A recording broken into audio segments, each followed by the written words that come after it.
सुप्रभात साथियों, मैं हूं आपका दोस्त सागर अरोड़ा और आपका हिंदी का अध्यापक। सबसे पहले मैं आपका स्वागत करता हूं अपने YouTube चैनल नयन IAS पे। तो आज आइए साथियों, जल्दी से आप लोग हमारे साथ जुड़ जाइए। आज हम लोग हिंदी के बहुत ही इम्पोर्टेंट टॉपिक पर बात करने जा रहे हैं, जिसका नाम है संज्ञा।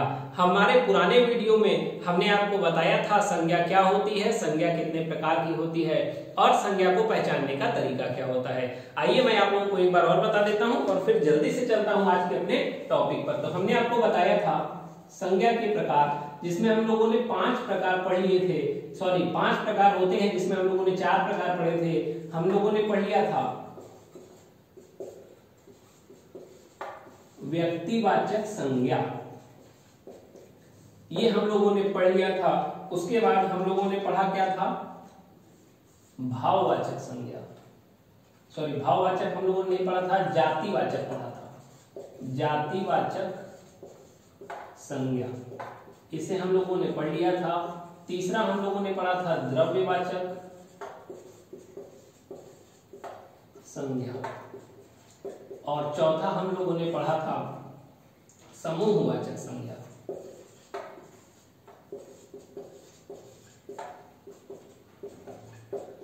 ये 4 प्रकार की संज्ञा, व्यक्तिवाचक, जातिवाचक, द्रव्यवाचक और समूहवाचक, इस पर हम लोग बातें कर चुके हैं। आज हम लोगों को जो पढ़ना है उसका नाम है भाववाचक संज्ञा, जो हमारी 5वीं संज्ञा है, भाववाचक संज्ञा।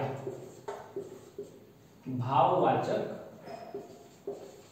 संज्ञा आज हम इसी पर बात करने वाले हैं, इसी को समझने वाले हैं कि भाववाचक संज्ञा क्या होती है। तो आइए देखते हैं। जिस शब्द से किसी वस्तु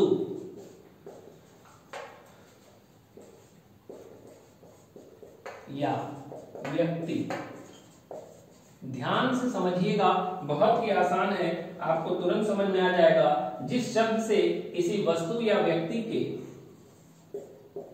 गुण, भाव, दशा, व्यापार, धर्म, अवस्था, क्रोध का बोध होता है,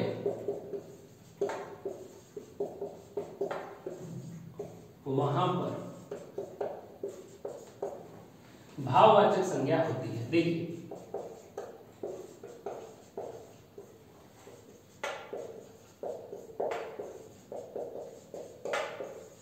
बहुत ही आसान है, बस इसे ध्यान से समझ लेना है कि भाववाचक संज्ञा क्या है। तो कह रहा है जिस शब्द से किसी वस्तु या व्यक्ति के गुण, अच्छा ऐसा शब्द जिससे व्यक्ति के गुण का पता चले। अब आपसे कोई कहे कि राम बहुत अच्छा है, अब देखिए जो अच्छा शब्द आया ये क्या बता रहा है, ये उसका भाव बता रहा है, उसकी गुण को बता रहा है, उसकी अवस्था को बता रहा है। मेरे दोस्तों, उसके भाव का पता चले, उसकी दशा का पता चले। कोई कह दे वह व्यक्ति बहुत गरीब है, तो गरीब उसकी दशा को बताएगा।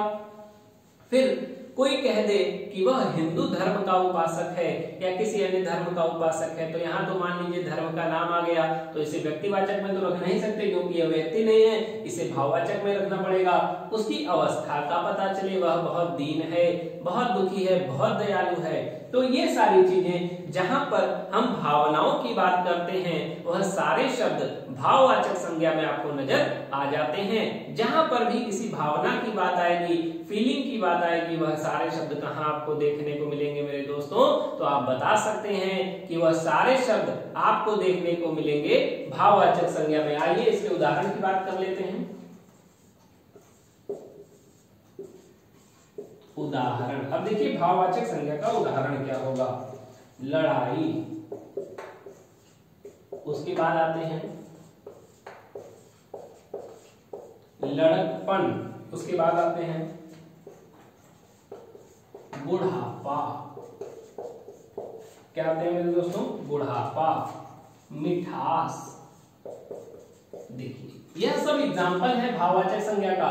सबसे पहला है लड़ाई।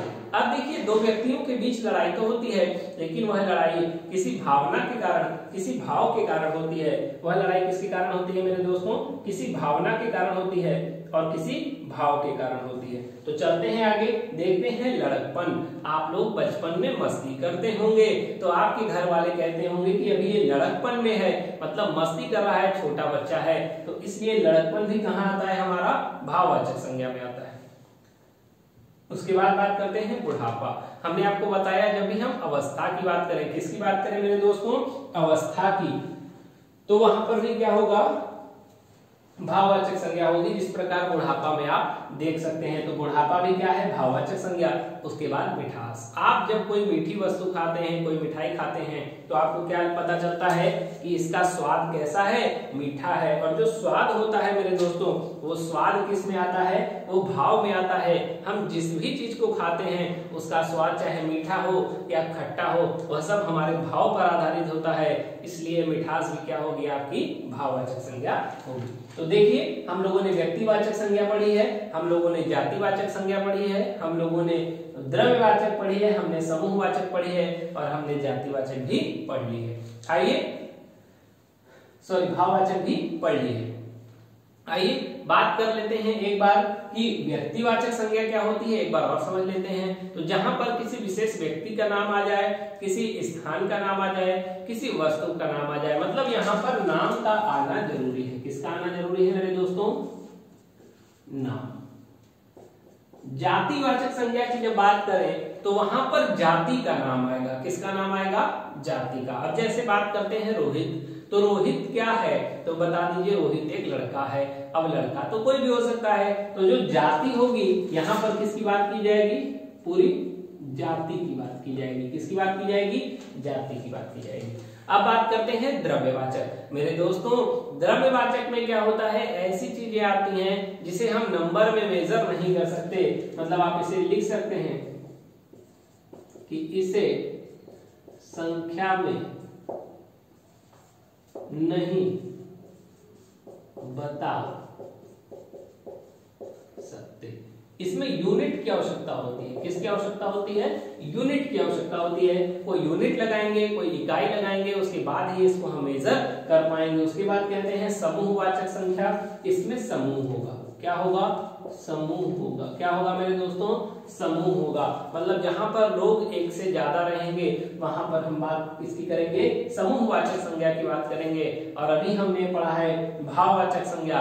जहां हमारे मन का कोई भाव आ जाए वहां क्या होगा मेरे दोस्तों? भाववाचक संज्ञा होगी। तो आइए हम लोगों ने सारी संज्ञा पढ़ ली है। अब हम लोग देखेंगे कि संज्ञा पर प्रश्न आपके परीक्षा में कैसे आते हैं, जो कि बहुत इंपॉर्टेंट है। क्योंकि जब तक हमें यह नहीं पता रहेगा कि हमारे परीक्षा में प्रश्न कैसे आते हैं, उन प्रश्नों को हम सॉल्व कैसे करते हैं, तब तक हमारे पढ़ने का कोई भी फायदा नहीं है। हम लोगों ने सब कुछ पढ़ लिया। संज्ञा क्या होती है, वह कितने प्रकार की होती है, उसके प्रकार क्या होते हैं, कैसे प्रकार को पहचानेंगे, सब कुछ पढ़ लिया। लेकिन जब तक प्रश्न पे प्रैक्टिस नहीं होगी तब तक हम कितना भी पढ़ लें वह सब हमारे लिए बेकार होगा। तो आइए मेरे दोस्तों बिना देरी किए हुए हम लोग चलते हैं आज के संज्ञा के कुछ प्रश्न उत्तर पे, और आपको मैं सिखाऊंगा कि कैसे संज्ञा के प्रश्न उत्तर बनते हैं और कैसे आप उसे समझते हैं और अपने परीक्षा में सारे संज्ञा के प्रश्न को सही करके आ जाते हैं। मैं आपसे वादा करता हूं मेरे दोस्तों, यदि आप मेरा वीडियो इसी प्रकार देखते रहेंगे, अपने प्यार को हमें पहुंचाते रहेंगे, तो मैं आपसे वादा करता हूं कि आपके पेपर में आने वाला हिंदी का एक भी प्रश्न मैं गलत होने नहीं दूंगा। मैं आपको इतना पढ़ा दूंगा, इतना समझा दूंगा और इतने प्रश्न उत्तर की प्रैक्टिस करा दूंगा कि आने वाले एग्जाम में जो भी प्रश्न आएगा वह सारा प्रश्न आपको इस हमारी क्लास में से ही मिल जाएगा। कहीं आपको और जाने की जरूरत नहीं है, कहीं से और पढ़ने की जरूरत नहीं है। मैं आपको 0 to हीरो बनाने आया हूं साथियों। यदि आप 0 पे हैं तो मैं आपसे वादा करता हूं मैं आपको हीरो लेवल तक पहुंचाऊंगा और आपको हीरो बना दूंगा। तो आइए देखते हैं संज्ञा के कुछ इंपॉर्टेंट क्वेश्चन आंसर, किस प्रकार से इसमें प्रश्न पूछा जाता है, हम लोग उसकी बात करेंगे।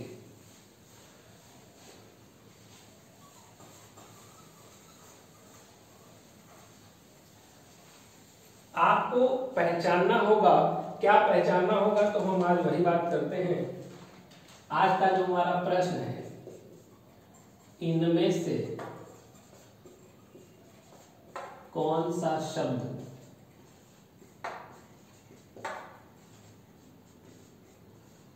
व्यक्तिवाचक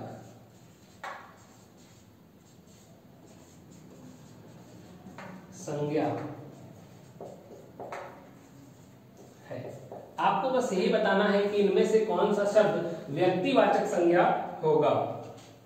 अब देखिए, राम मेरा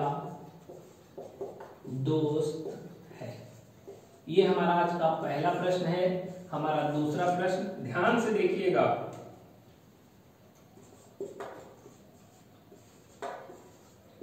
ताजमहल 7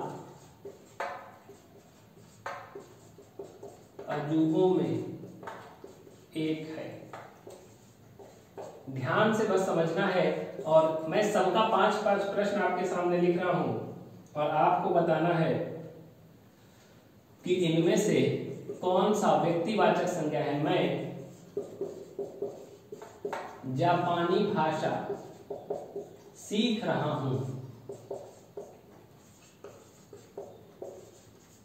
मैं जापानी भाषा सीख रहा हूं। और चौथा है, मुझे मराठी आती है। और 5वां हमारा जो प्रश्न है वो बहुत इंपॉर्टेंट प्रश्न है कि प्रेमचंद एक उपन्यासकार है। अब देखिए साथियों, हमारा जो यहाँ प्रश्न लिखा है कि इनमें से कौन सा शब्द व्यक्तिवाचक संज्ञा का शब्द होगा, आपको कुछ नहीं करना है, तो आपको बस इसको पढ़ना है और इसमें से बता देना है कि इनमें से कौन सा शब्द व्यक्तिवाचक संज्ञा का शब्द होगा। अब आप इसे देखिए, पढ़िए और कोशिश कीजिए हमें इसको बताने की। जो भी आपको इसमें से उत्तर आ रहा है वह उत्तर आप कमेंट बॉक्स में टाइप करके हमें इसका उत्तर बता सकते हैं। तो आइए बिना देरी किए हुए मैं आपको बताता हूं इसका सही उत्तर क्या होगा। आपके पेपर में इसी प्रकार से प्रश्न आते हैं, यह लाइन लिखी रहेगी, ऊपर कहेगा इसमें से व्यक्तिवाचक संज्ञा पहचानिए। अब कोई 4 लाइन लिखी रहेगी, उसमें से किसी एक लाइन में व्यक्तिवाचक संज्ञा छुपी होगी, आपको बताना है। तो हमने आपको बताया था कि व्यक्तिवाचक संज्ञा में किसी व्यक्ति का नाम, किसी वस्तु का नाम, किसी स्थान का नाम आपको मिल सकता है। तो यहाँ पर आइए, कह रहा है राम मेरा दोस्त है, देखिए व्यक्ति का नाम मिल गया, यहाँ पर व्यक्तिवाचक संज्ञा क्या हो गई, राम। दूसरे में देखते हैं, कहता है ताजमहल 7 अजूबों में से एक है। अब आप देखिए, ताजमहल एक स्थान है, क्या है मेरे दोस्तों, एक स्थान है। तो यहाँ पर ताजमहल क्या हो जाएगा, व्यक्तिवाचक संज्ञा का उदाहरण हो जाएगा। कहता है मैं जापानी भाषा सीख रहा हूं। अब देखिए, भाषा का नाम, सिर्फ भाषा नहीं बोला, उसने भाषा का नाम बता दिया। कौन सी भाषा, तो बता दीजिएगा जापानी भाषा। तो यहाँ पर ये व्यक्तिवाचक संज्ञा हो जाएगी। उसके बाद आगे कहता है मुझे मराठी आती है। अब देखिए, जो मराठी है यह भी भाषा का नाम है, और जब भाषा का नाम है तो यह भी व्यक्तिवाचक संज्ञा में आएगा। उसके बाद कहते हैं प्रेमचंद एक उपन्यासकार है। अब देखिए, प्रेमचंद किसी व्यक्ति का नाम है, तो यह भी व्यक्तिवाचक संज्ञा में आ जाएगा। तो हमें उम्मीद है साथियों कि व्यक्तिवाचक संज्ञा आपकी क्लियर हो गई होगी, आपको समझ में आ गई होगी। अब हम लोग चलेंगे और देखेंगे कि आगे हम लोगों को संज्ञा में कौन सी संज्ञा पढ़नी है। अब उसका उदाहरण हम लोग देखेंगे। ठीक इसी प्रकार आपके पेपर में आपको क्वेश्चंस आएंगे और आपको इसको बताना पड़ेगा। चलिए, अब व्यक्तिवाचक हो गया, अब हम लोग बात करेंगे भाववाचक की। वैसे ही 5 प्रश्न आपके लिए रहेंगे और आपको बताना होगा कि इनमें से भाववाचक संज्ञा कौन सी होगी। तो आइए, पहला हमारा प्रश्न है, भारत में गरीबी बढ़ रही है। पहला प्रश्न है, भारत में गरीबी बढ़ रही है। दूसरा हमारा प्रश्न है, मेरा बचपन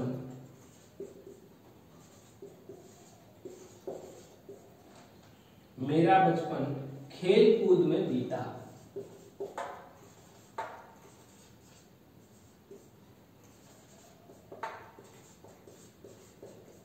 मेरा बचपन खेल कूद में बीता। आगे कहते हैं, तीसरा हमारा प्रश्न है, मेरे दोस्त की लंबाई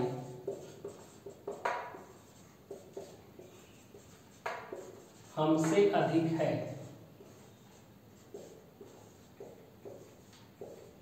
देखिए भाव सब में बताना है आपको और कुछ भी नहीं करना है।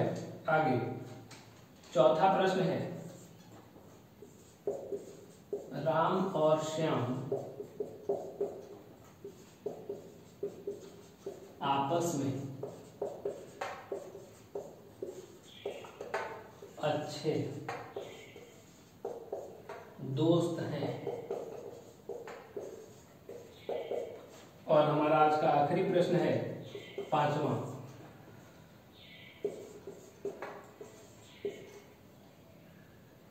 तुम मुझे खून दो, तुम मुझे खून दो, मैं तुम्हें आजादी दूंगा।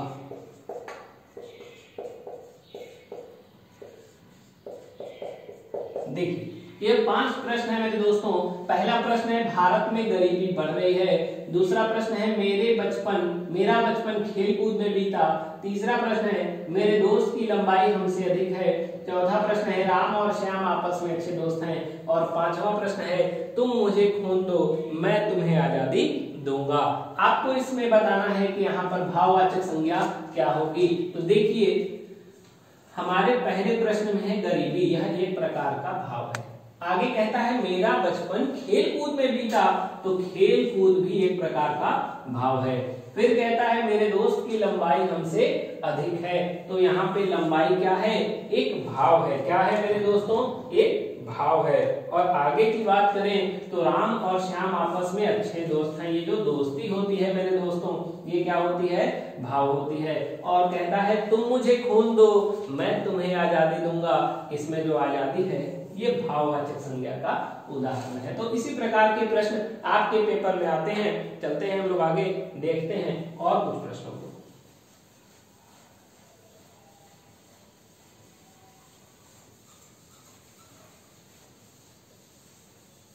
बहुत ही इंपॉर्टेंट ये सारे प्रश्न हैं आप लोगों के लिए, जो मैं आप लोगों को आज यहाँ पर करवा रहा हूँ। आप लोगों को इसको ध्यान से समझना है और इसका उत्तर हमें बताना है। अगला आपको बताना है समूहवाचक। यहाँ पर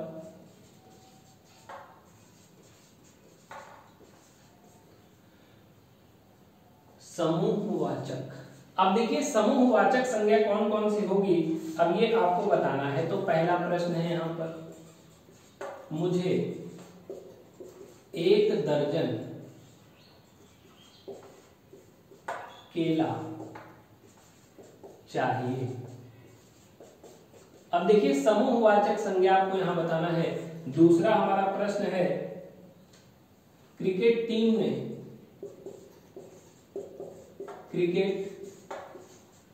ने वर्ल्ड कप जीता। हमारा तीसरा प्रश्न होगा, भारत एक महान देश है।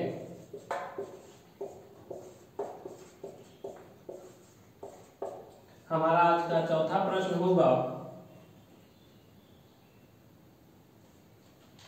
भारतीय सेना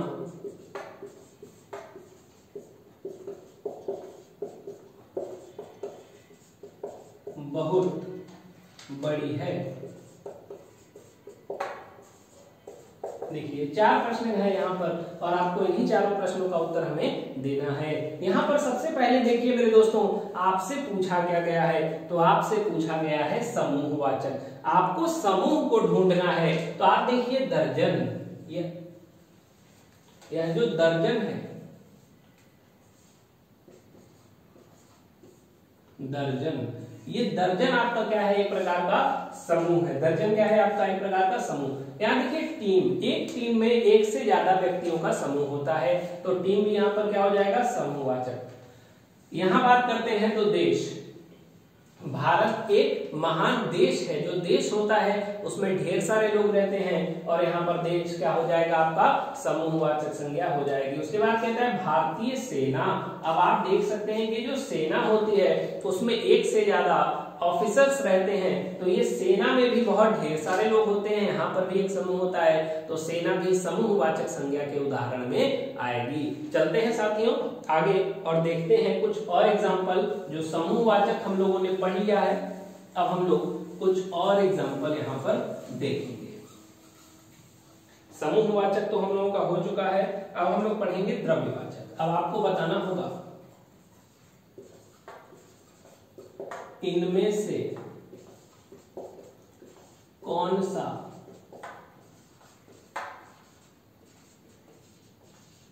द्रव्यवाचक संज्ञा होगा।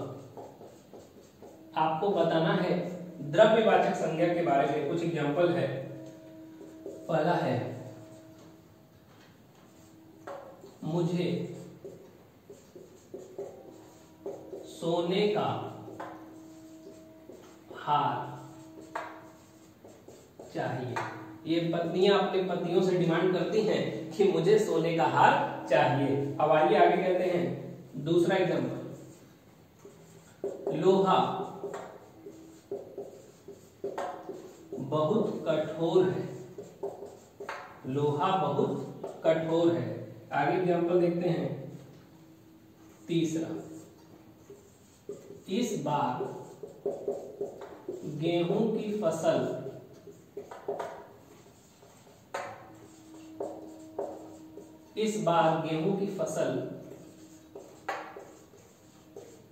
अच्छी हुई है। एक और एग्जांपल देख लेते हैं इसका, मुझे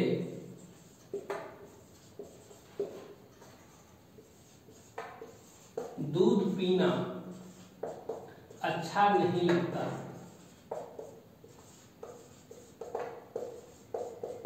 आइए दोस्तों देखते हैं कि यहाँ पर द्रव्यवाचक संज्ञा क्या होगी। तो हमने आपको बताया था कि द्रव्यवाचक संज्ञा में ऐसी चीजों को शामिल किया जाता है जिसे हम डायरेक्टली नंबर में मेजर ना कर सके। इन्हें मेजर करने के लिए किसी स्पेशल यूनिट की आवश्यकता होती है। किसकी आवश्यकता होती है मेरे दोस्तों, किसी स्पेशल यूनिट की। तो आइए देखते हैं, यहाँ है सोना। तो देखिए सोना एक प्रकार का द्रव्यवाचक संज्ञा है। ये लोहा, देखिए लोहे को भी मेजर करेंगे तो आप ये नहीं बोलेंगे कि मुझे एक सोना दो या एक लोहा दो, आप उससे कहेंगे मुझे 10 ग्राम सोना दे दीजिए, 50 ग्राम सोना दे दीजिए। ठीक उसी प्रकार आप लोहे में बोलेंगे कि मुझे 10 ग्राम लोहा दीजिए, मुझे 1 किलो दीजिए, मुझे 5 किलो लोहा दीजिए। इसके बाद आते हैं तो यहाँ पर है गेहूं। यह भी एक प्रकार का द्रव्य है। आप सामान लेने जाते हैं तो आप उससे यह नहीं कह सकते कि मुझे 1 गेहूं दो, मुझे 2 गेहूं दो, आप उससे कहेंगे मुझे 1 केजी गेहूं दीजिए। मतलब ऐसा कोई वस्तु जिसे मेजर करने के लिए किसी यूनिट की, जैसे किलोग्राम है, मिलीलीटर है, लीटर है, ग्राम है, इसकी आवश्यकता पड़ जाए तो वह सारी चीजें द्रव्यवाचक संज्ञा में आ जाती हैं। उसके बाद आइए, मुझे दूध पीना अच्छा नहीं लगता। अब ये जो दूध है मेरे दोस्तों, दूध एक दूध दो दूध तो मांगते नहीं है। जब भी जाते हैं कहते हैं 500 ml दूध दे दीजिए, या 1 लीटर दूध दे दीजिए, या 2 लीटर दे दीजिए। तो क्या बिना यूनिट के हम इसे माप सकते हैं? तो आप कहेंगे नहीं। तो ऐसी कोई भी चीज जिसे हम यूनिट लगाकर ही मेजर करेंगे वह सारी वस्तुएं कहाँ आ जाएंगी? तो बता दीजिएगा, द्रव्यवाचक संज्ञा में आ जाएंगी। तो चलते हैं हम लोग आगे देखते हैं। द्रव्यवाचक संज्ञा तो हमारी हो गई है। अब एक आखिरी संज्ञा बची है जिसका नाम है जातिवाचक संज्ञा। अब द्रव्यवाचक को हटा दीजिए और यहां लिख दीजिए जातिवाचक। अब देखिए जातिवाचक संज्ञा क्या है, आपको पहचानना है। यह हमारा कुछ प्रश्न है। आज नदियों में प्रदूषण बढ़ गया है। एक भी प्रश्न आपका गलत नहीं होगा, बस आपको करना क्या है कि इसे पढ़ना है, समझना है। दूसरा, शहरों की जनसंख्या रोज बढ़ रही है। तीसरा एग्जाम्पल देखते हैं। कुत्ता एक वफादार जानवर है। एक और देख लेते हैं। मुझे